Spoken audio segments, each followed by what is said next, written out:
보쌤의 거꾸로 동아시아사 그 29번째 시간입니다.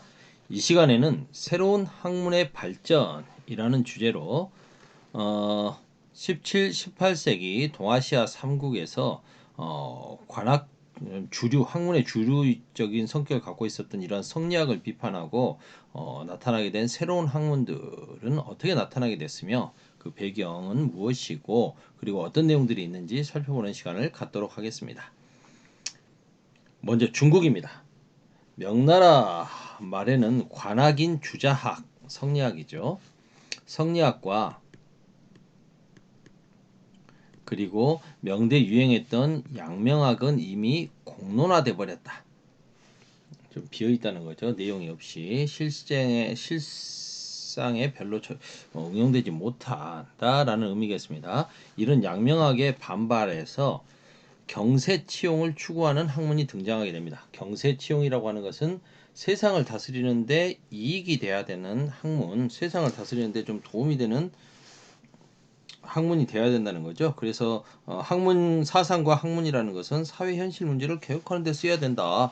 이런 의미를 갖는 사상이 되겠습니다. 그러면서 이제 농사짓는 농학, 지리학, 역법 등이 연구되고 발전되게 됩니다. 뭐 그 대표적인 것으로는 예를 들어서 그 명나라 말에 서광계가 썼던 농정전서 같은 농사책이 있고요. 서광계, 마테오 리치랑 함께 뭐 그 뒤에 그 기하학 관련해 가지고 유클리드의 기하학을 번역이라기보다는 마테오 리치가 설명한 걸 서광계가 이렇게 받아 쓴 거죠. 뭐 기하 원론 같은 책들, 기하 원본 뭐 이런 책들도 있고요. 지리학 같은 경우도 좀 전에 그 마테오 리치라든가 이런 사람들이 이제 와서 그 그렸던 세계지도 있지 않습니까? 고려, 만국, 천도 그런 것도 있고 마테오 리치. 그런가 하면 아담 샬 이 사람도 명나라 말 청나라 초에 활약했던 선교사죠. 마테오 리치도 선교사고 이 아담 샬 같은 경우에는 우리나라 그 소현세자하고 교류했던 것 때문에 우리에게도 좀 많이 알려져 있죠. 이 사람 같은 경우에는 나중에 청나라 때 그 시언역이라고 하는 새로운 역법 달력 제작에도 큰 기여를 했던 사람이죠. 그리고 그 여담입니다만 그 홍위포라고 하는 대포 서양식 대포 이것도 만드는데도 큰 기여를 했던 그래서 중국의 그 화포 개발 발전에도 큰 기여했던 인물입니다. 아담 샬 이런 학문들 그러니까 사회 발전에 좀 기여하는 학문이 되어야 된다. 이런 학문들이 연구됐고요. 청나라 때는 이제 청나라 때는 고증학이 발전하게 되죠. 청나라 때 학문으로 대표적인 건 고증학입니다. 뭘 고증하느냐? 유교 경전과 금성문 등을 이제 연구하는 거죠. 실증적으로 유교 경전과 금성문 등을 실증적으로 연구하는데 초점을 맞추는 게 고증학입니다.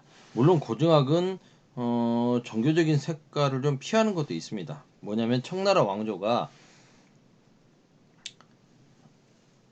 아무래도 만주족, 이민족이 중원을 지배하고 있는 나라이기 때문에 한족들이 사상적으로 무장해서 청나라에게 반기를 들면 안 되겠죠. 그런 부분 때문에 청나라 왕조의 사상 탄압을 피하려고 현실 도피적인 경향을 지니기도 한 거죠. 그러다 보니까 그냥 옛날의 경전은 어떤 내용이지? 옛날에 금성문 같은 경우에는 도대체 이거 너무 훼손이 많이 돼서 글자를 확인해 보기 힘든데 한번 제대로 확인해 볼까? 뭐 이런 것들 약간 정치적인 성격과 좀 거리가 먼 것들에 대한 연구들이 많이 이루어진 것이죠. 그 대표적인 인물이 고연무. 이분 같은 경우에 엄밀히 말하면 이제 뭐 고증학은 뭐 한족 지식인들 입장에서는 그런 내용도 있었을 거예요.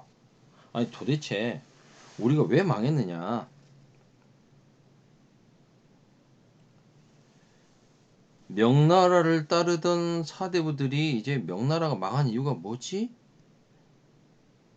명나라의 행정, 재정, 군사 등 분야에서는 어떤 문제가 있었기 때문에 이렇게 된 것이지? 그에 대한 개혁안 무엇이 있을까? 실은 이러면서 고증학이 실은 출발했던 거였어요. 그래서 이 고현무가 썼던 일지록이라고 하는 책에서는 이제 그런 내용들이 잘 나오고 있는 거죠. 그래서 당시에 경학, 정치, 풍속, 과거 등의 문제점을 지적하기도 했습니다. 왜 자꾸 글씨가 날아가 버리지? 일지록 문제가 있네. 그런가 하면 이제 청나라 정부가 나 이렇게 그 무능한 야만인 정부 아니야.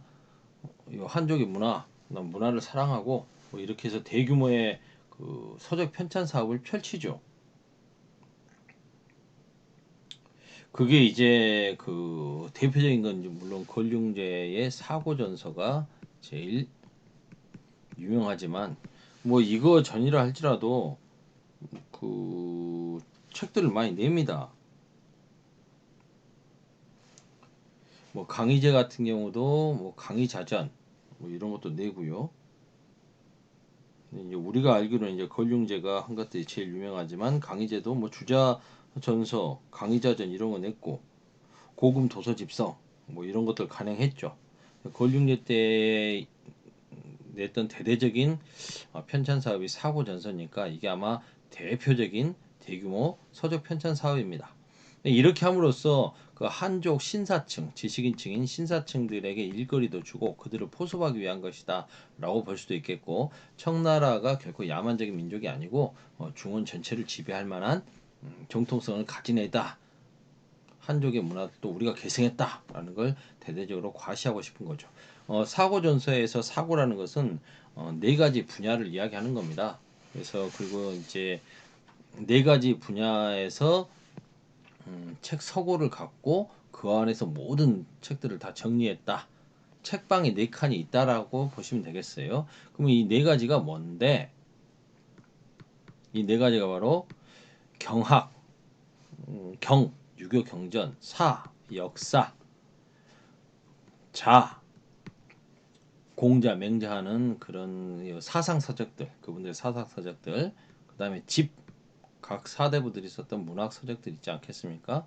많은 사람들이 썼던 문학 문집이라든가 그다음에 문학 서적들 이런 것들을 다 정리한 겁니다. 이 중국의 역대 경사, 자, 집 이 네 개 분야를 다 서고를 만들어서 정리했다. 얼마나 대대적인 편찬 사업이었겠습니까? 이런 걸 청나라가 했던 거죠. 권륭제 때. 이게 바로 고증학의 발달된 내용이라고 할 수가 있겠고요. 공양학이라고 하는 건 무엇이냐? 공양학이라고 하는 것은 이건 그 육아의 경전인 춘추에는 여러 가지 해설 내용이 있는데요. 그 중에서 이제 공양전을 정통이라고 인식하는 학문입니다. 이 공양학은 나중에 언제 유행하게 되냐면 청나라 말 이제 서양 세력들이 중국에 많이 압박을 가지 않습니까? 19세기에 이제 청나라가 대내외적인 위기에 처하죠. 그래서 기존의 학문들은 사회 변혁에 전혀 도움이 되지 않았다. 이런 거 반성하면서 오히려 현실 비판적이고 개혁적인 내용들을 추구하는 근거로서 이 공양학이 나오게 되는 거죠. 이 공양학은 나중에 청일전쟁 이후에 전개됐던 변법, 자강운동에도 영향을 주게 됩니다. 캉유에이나 량치차오 이런 사람들. 그 다음에 조선은 그 임진왜란 병자호란 큰 전쟁이 두 번 있었지 않습니까? 전쟁 이후에 흔들리던 이제 신분 질서, 양반들이 오죽 못났으면 이제 지배층들이 못나서 전쟁이 났으니까요. 그 유교적인 무너지는 양반들의 유교적인 질서를 회복하기 위해서 오히려 예의를 많이 강조하는 거죠. 예를 강조하게 됩니다. 그래서 예를 강조하면서 이제 뭐 예송 논쟁, 일어나기도 하고요. 오히려 이 와중에서 이제 성리학, 주자학이 오히려 더 교조화되고 형식화됩니다. 더 까다로워지고 아무나 이렇게 양반의 예법을 어렵게 절차들을 만들어 감으로써 다른 계층들이 함부로 하지 못하게끔 하려고 했던 거겠죠. 아, 그런가 하면 이제 성리학에 대한 비판적인 모습으로 양명학이 연구되기도 합니다. 17세기에 정제두를 비롯한 소론학자들이 중심이 돼서 주자학의 교조화를 비판하면서 이제 실천을 강조하는 게 양명학. 양명학은 지행 합일 아니겠습니까? 지행 일치를 강조하니까 실천을 강조하는 양명학이 인기를 끌게 됐던 거죠. 하지만 조선에서는 성리학이 원체 교조화되고 영향이 크다 보니까 사회적으로 큰 영향을 미치지 못하죠. 오히려 정통성이 없는 이단으로 몰리게 됩니다. 이러면서 좀 숨게 되는 거죠. 그래서 아예 집에서 자기들끼리만 이렇게 연구를 하는 집권층에게 이단으로 몰려서 크게 확산되지 못하니까 좀 숨어버리는 거죠. 그래서 강화도를 중심으로 가학으로 연구돼서 오히려 강화 학파라고 불리게 되는 거죠. 강화도를 중심으로 자기 집안들끼리만 연구해서 내려오고 했다 해서 양명학은 조선시대는 강화학파로 나중에 후대에 불리게 됩니다. 그 다음에 서학이라는 건 서양의 학문이라는 뜻이잖아요. 그러니까 이거 같은 경우에는 중국의 연행사, 청나라로 갔던 걸 연행사라고 부르지 않습니까? 연행사를 통해서 책 등으로 전해지는 거죠. 그래서 천문학, 역법, 기계 제작 등에 큰 영향을 끼치게 되는 거죠. 그리고 이제 이때 들여왔던 천주실의 같은 책들을 통해서 서학, 천주교에 대해서 공부를 하게 되고 이러면서 양반과 중인층 사이에서 천주교 신자들이 등장하게 됩니다. 그래서 우리나라의 천주교는 특이한 게 이렇게 서양 선교사들이 들어와서 전파한 게 아니고 자생적으로 발전하게 된 천주교였다는 거죠. 이거 굉장히 길어지네요. 좀 빨리 나가겠습니다. 그런가 하면 사회 경제적인 변동에 따라서 여러 가지 사회 모순들이 등장하는데 이걸 성리학은 해결하지 못한다. 그래서 실사구시 등을 주장하면서 실학이 발달하게 됩니다. 실학은 토지개혁을 중심으로 해서 농촌사회의 안정을 이루려고 하는 중농학파와 청나라의 선진 문물을 수용하고 상공업을 진흥시키자는 중상학파. 우리 이 중상학파를 다른 말로 북쪽에 있는 나라 청나라를 배우자 해서 북학파라고 부르지 않습니까? 이 내용은 한국사 시간에 많이 다뤘으니까 좀 넘어가도록 하겠습니다. 시간이 별로 없네요. 선생님 지금 너무 앞에서 이야기를 질질 끌었어. 에도 시대 일본 보겠습니다. 에도 시대에도 성리학, 주자학은 관학으로 채택되었습니다. 그래서 무사 계급의 주종 관계를 합리화하는데 이용됐죠. 하지만 중국이나 조선에서와 달리 여기는 무가 사회이지 않습니까? 사무라이 사회다 보니까 사회 지배 윤리로 자리 잡지는 못했습니다. 다만 무사 계급 내에서 주종 관계를 합리화하는 데만 선택적으로 이용됐던 거죠. 그런가 하면 양명학도 일본에서는 함께 들어와서 발전하게 되는데요. 사회 현실과 제도 개혁의 실천적인 성격을 띠면서 나중에 이제 막부 타도를 주장하는 무사들의 공감을 얻게 됩니다. 그런가 하면 17세기 그 후반에는 주자 성리학을 비판하면서 이거 공자 맹자 사상을 왜 주자가 정리한 거 우리는 왜 그것만을 좀 받아들이고 있느냐. 오히려 공자 맹자의 그 옛날로 돌아가자. 그래야만 제대로 이해할 수 있다.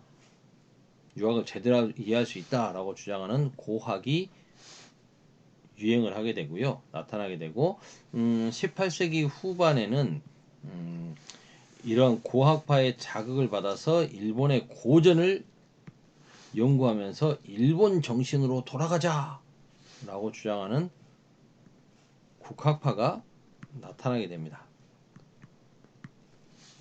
이들은 이제 천황에 대한 충성심을 많이 강조하게 되는 거죠. 이 부분이 이제 나중에는 어떻게 될 것 같습니까? 나중에 이제 에도 막부 타도하고 그 이후에 메이지 유신 막 들어가고 하면서 이게 하나의 흐름을 만들게 되는 거죠. 그런 모습으로 나타나기도 됩니다.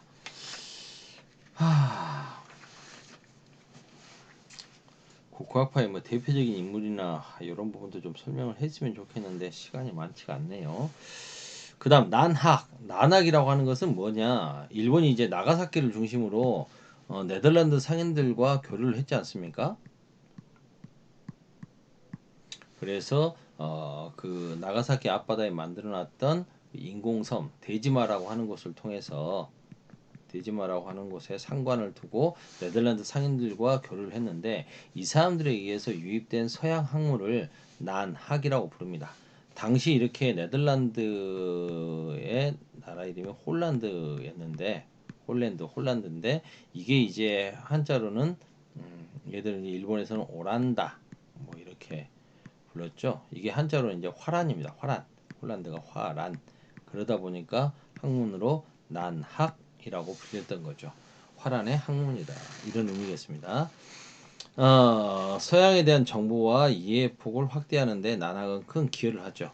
특히 이때 이제 서양의 그런 그 해부학 같은 게 이제 많이 서양 의학 이게 네덜란드를 번역하는 사람들이 주로 그런 의사들이었기 때문에 통역관들이 주로 의사들이어서 이 사람들이 이제 많이 받아들이게 됐던 거죠. 그래서 해체 신서라고 하는 번역서가 나오게 되는 겁니다. 번역 그 해부학 서적을 뭐 이렇게 일본 사람들이 번역을 하는 거죠. 스키다 겐바쿠 뭐 이런 사람들이 번역한 게 해체 신서입니다. 빨리 끝내려고 하니까 마음이 더 급해지네요. 벌써 17분. 오늘 여기까지 하겠습니다. 푸셈의 거꾸로 동아시아사 29강 끝.